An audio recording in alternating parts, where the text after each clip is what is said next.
France બિહારમાં વિસાવદર વાળી થઈ ગઈ છે. 1995 થી લઈ અને 2026 સુધી સળંગ 1.5 લાખ મત મેળવીને ભાજપ જે બિહારની બાંકીપુર સીટ ઉપર જીતતું આવ્યું 1 લાખ 1.5 લાખ વોટથી 1995 થી 2026 સુધી સળંગ ભાજપ જીત્યું. એ સીટ ઉપર અત્યારે વિસાવદર વાળી થઈ ગઈ છે.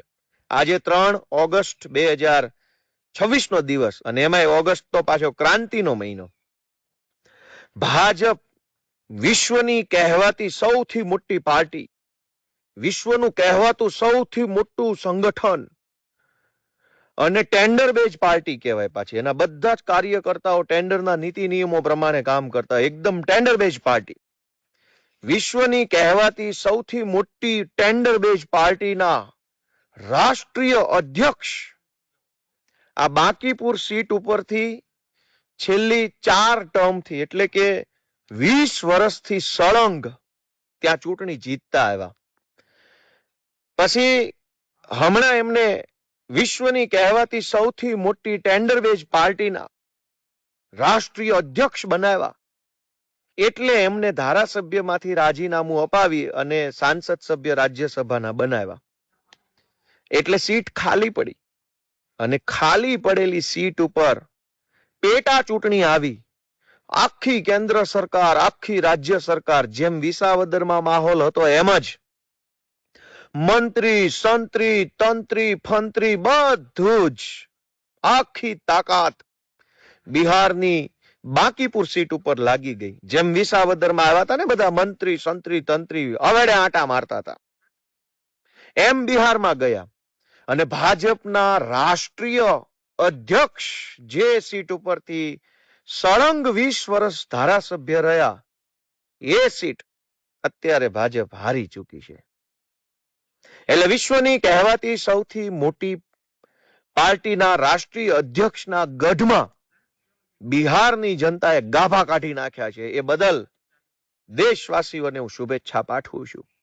જૈનજીનું આંદોલન, ધર્મેન્દ્ર પ્રધાનનું રાજીનામું અને બિહારની બાંકીપુર સીટમાં વિશ્વની કહેવાતી સૌથી મોટી પાર્ટીના રાષ્ટ્રીય અધ્યક્ષનું ચૂંટણી હારી જવું, આ 3 ઘટના બતાવે છે કે ભાજપ તારા વળતા પાણી ફિલ્મનું ટ્રેલર લોન્ચ થઈ ચૂક્યું છે. આવનારા દિવસોમાં આખું પિક્ચર દેશની જનતા સમક્ષ આવવાનું છે. દેશવાસીઓને શુભેચ્છા. સત્તાનું અભિમાન કોઈનું ક્યારેય ટક્યું નથી અને ટકશે નહીં. પ્રશાંત કિશોર બિહારની પેટા ચૂંટણી જીતી ચૂક્યા છે. ફ્રાન્સ એને હું શુભેચ્છાઓ પાઠવું છું.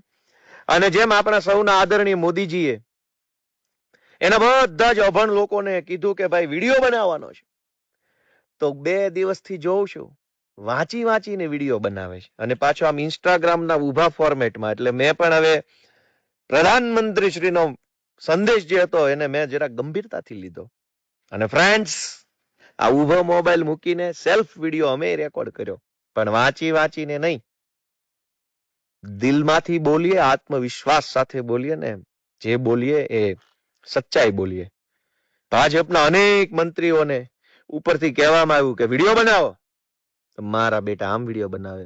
આજ રોજ પ્રધાનમંત્રી શ્રીએ પછી ઘડીક ઉપર જોઈ લે એટલે કોઈને ખબર ના પડે. એટલે હવે આપણે તો ડફોળ છીએ, આપણને થોડી ખબર પડે. પ્રધાનમંત્રી શ્રીએ દેશના વિદ્યાર્થીઓ માટે પેપર લીક નો જે કાયદો બનાવ્યો છે એ પેપર લીક, અલ્યા તારું પેપર લીક કરું.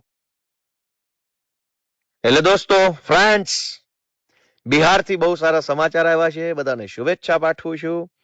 અને આવી જ રીતે ગુજરાતની અંદર પણ જૈનજી જાગૃત થાય, ગુજરાતના ખેડૂતો જાગૃત થાય, તો જેમ બિહારમાં 20 વર્ષથી સળંગ ધારાસભ્ય ભાજપના રાષ્ટ્રીય અધ્યક્ષને ધૂળ ચાટતા કરતી હતા બિહારની જનતાએ, એમ ગુજરાતમાં પણ ભૂકા નીકળી જવામાં હવે વાર લાગે એવું નથી. જય જય ગરવી ગુજરાત.